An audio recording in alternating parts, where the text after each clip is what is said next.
What is your "we will never speak of this again" moment? Story 1. I follow a bunch of weird blogs/tags on Tumblr and was scrolling through my feed. I would usually alt or tab in 0.1 seconds if I was pleasing myself, haha, or whatever, but since I wasn't looking at any porn, I didn't bother to hide what I was doing, kept scrolling, then turned around, whilst still scrolling, to see my mum come into my room to put some laundry on a cabinet. Unbeknownst to me, right as she came into the room, on my screen was a huge picture of a horse dick. I have no idea why it was on the blog since it was not a blog for such content or anything related to it. Also, I did not intentionally look for either, but it was right there in the middle of the screen. If you looked in my direction, there's no way you didn't see it. I don't know if she was looking since she was only in for a second and we didn't really chat or whatever, but I am assuming my mom saw me looking at horse cock and thinks I like one. I don't like them, but there's never going to be an opportunity for me to weasel my way out of that situation.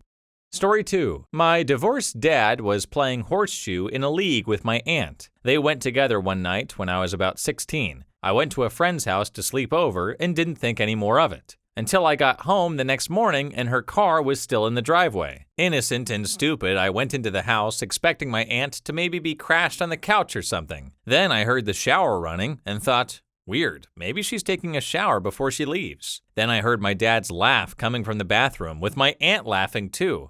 I tiptoed out of the house and went right back to my friend's house, completely flabbergasted by what I just walked in on. Unfortunately, people are growing up in a divorced environment and take all these things with less seriousness than most do. In my opinion, everyone should believe that parents are those who took care of them, regardless of who they are. So to avoid the hurt, take the positives, no matter how small they are, and move on. Story 3. My high school girlfriend asked if she could mail some sexy underwear to my house because she couldn't pass off getting mail when her parents collect it. Fine with me. My family is very serious about privacy. However, my neighbor wasn't, and the mailman delivered it to her house. She opened it, not realizing it was addressed to my house. She panicked, not knowing what to do, and brought it to my house. I wasn't home, so my older sister collected it and left it on my bed. When I returned home, all my sister said was that there was a package on my bed and we're never speaking of this again. I found it hysterical, while my girlfriend was mortified. Story 4. I was about 15 and definitely old enough to know better. I was putting spiders and ice cubes on the super hot wood stove because the Leidenfrost effect was interesting. I thought it would be funny to do it with piss, but it was not funny at all. For the uninitiated, what happens is it vaporizes, and depending on the volume of your bladder, produces a thick and clearly visible dark brown cloud. If you can imagine the smog line in LA, it looks like that. That cloud hugs the ceiling and hangs down about a foot. It doesn't really move because it's water vapor and leaves a film on everything it touches. It smells like, well, like burnt piss, and you can also taste it. The cloud absolutely does not dissipate before your mother gets home from work. I was sort of a naughty kid anyhow, so she thought I had started a fire with something. In order to avoid a worse punishment, I had to take critics. That was the only time I can remember her looking at me with actual hatred. Story 5. My brother had an imaginary girlfriend with an imaginary Facebook profile. She would post loving messages on his wall. I asked about her a few times, then got a little more persistent. After a while, I got suspicious and did an image search for her photos. They were for another person in another country. Also, no one ever saw the imaginary girlfriend. If someone asked me about her after seeing their loving Facebook exchanges, I would kind of imply that we'd met to spare my brother and myself embarrassment. Eventually, he stopped talking about the imaginary girlfriend, and she stopped posting imaginary things. I will never ask what happened to her. I'm pretty sure he will never mention her again. She's still on Facebook. Story 6. My father and I had a porn Cold War. There has been a tacit agreement never to speak of it, and we haven't. When I was a teenager, my mother found my adult movie stash. Both parents confronted me about it when I got home from school, confiscated it, and of course, threw it in the bin. At least that's what I thought happened that day. Months later, I happened upon my collection, hidden at the bottom of my dad's wardrobe, from my mother clearly. So I took it back and hid it in my bedroom. What's he gonna do? Tell my mother I'd taken the porn he'd hidden from her that he was supposed to have thrown out? He found it again and took it back to his room where he hid it again. It repeated several times and eventually went on for years while never being mentioned. And I just hope it never will be. What do people gain from dumping their private stuff wherever they wish to? I can't see that happening unless it's just a small group of individuals who knows where it is. But in the end, my single-headed opinion is not worth so much, I guess. Let's keep going. Story 7. The smoking hot guy I met the prior weekend asked me out, and naturally I said yes. Because I'd just met him, I asked if I could drive, and he said no problem. On the way to get some grub, we're cruising along with the perfect tunes playing in the car, windows down on an absolutely beautiful night. He looks over, I look over, we're both just sparkling, you know? It was one of those moments when you just want to take a mental snapshot. And then, I guess we must have driven through an area of something he was allergic to because he sneezed a couple of small ones, then with one massive blow, honked a huge wad of snot all over my windshield and dashboard. But unbelievably, that's not the worst part. No, he pretended like it didn't happen and went about talking, scooping it up with his hands and smearing it onto his pants. I was beyond mortified. I was throwing up in my mouth, my eyes were watering, and he didn't want to pull over to get it cleaned up. We had to go to dinner like that, with snotty pants. I ended up marrying him. We have never, ever spoken of it again, not even 40 years later.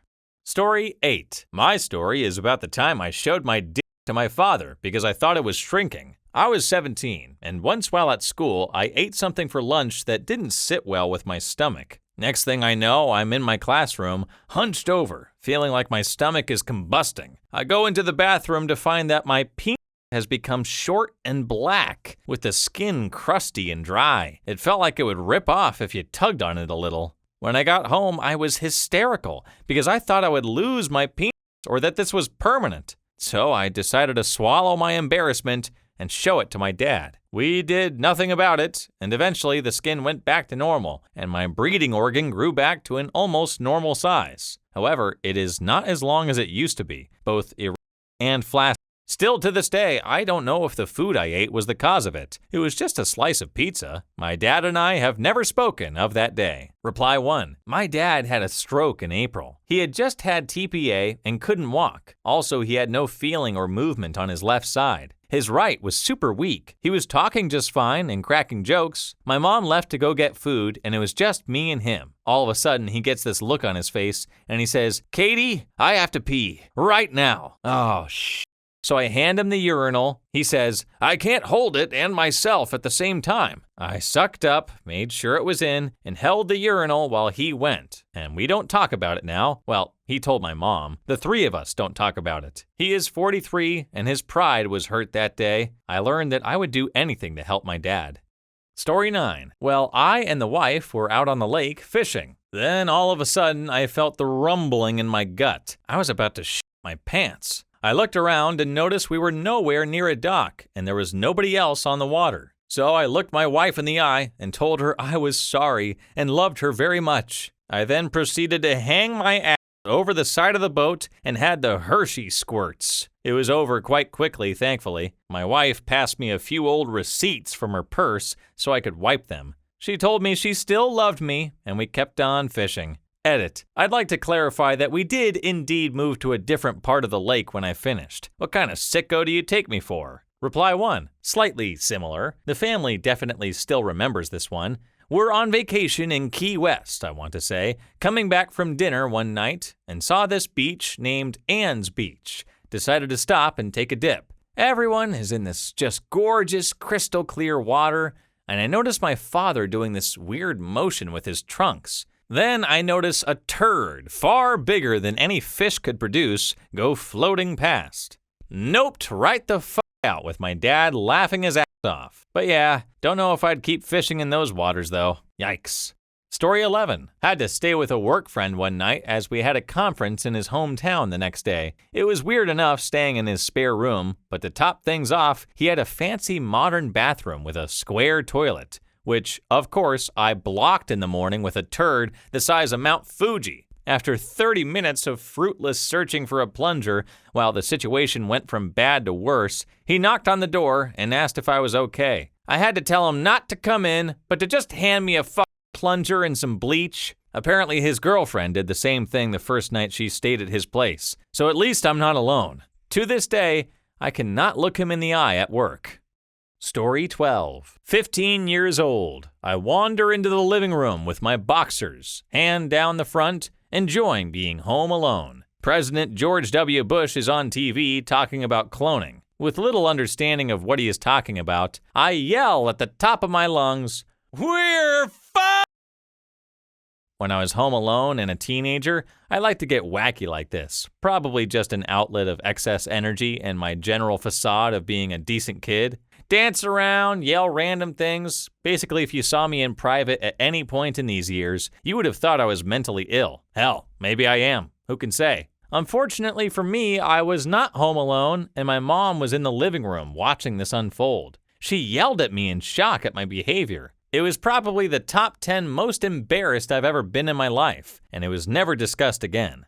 Story 13. My husband and I were going to Thanksgiving dinner at the house of some of my dad's family whom I only kind of knew. We got there, knocked, and a woman I didn't recognize let us in. We went into the home, and there wasn't anyone there. There was no dinner, etc. So we're making small talk with this lady, and I ask when everyone is coming. She asks what I mean. Turns out we were at the wrong house. The woman just thought we were friends of her husband because he would randomly bring people home, and that we had simply arrived before he did. People are getting through a lot of embarrassing moments. Whether someone accidentally misses the house or something similar, the point is there's nothing to be ashamed of. At least that's what I'm thinking, because it can truly happen to anyone due to dozens of reasons. Story 14. Not me, but my father's story. During World War II, my father was a photographer for the 9th Army Air Corps. Most of the time, it was ground-based, but occasionally he flew. During the lead-up to D-Day, he flew multiple missions in a bomber converted to a stereoscopic camera, 3D imagery platform. The bomb bay had been gutted and the camera installed there. They would overfly France and take pictures until they either ran out of film or the Luftwaffe showed up. To minimize detection, they flew alone with the escort fighters circling out over the channel. In event of an attack, they'd drop until they were skimming the waves and run for England, passing under the fighters who'd engage the Germans while they fled. This, of course, wasn't without its risks, and on more than one occasion, they'd be caught too deep into France, or the German fighters would get the drop on them and they'd have to man the gun. Crew size meant even the photographers had to man a gun.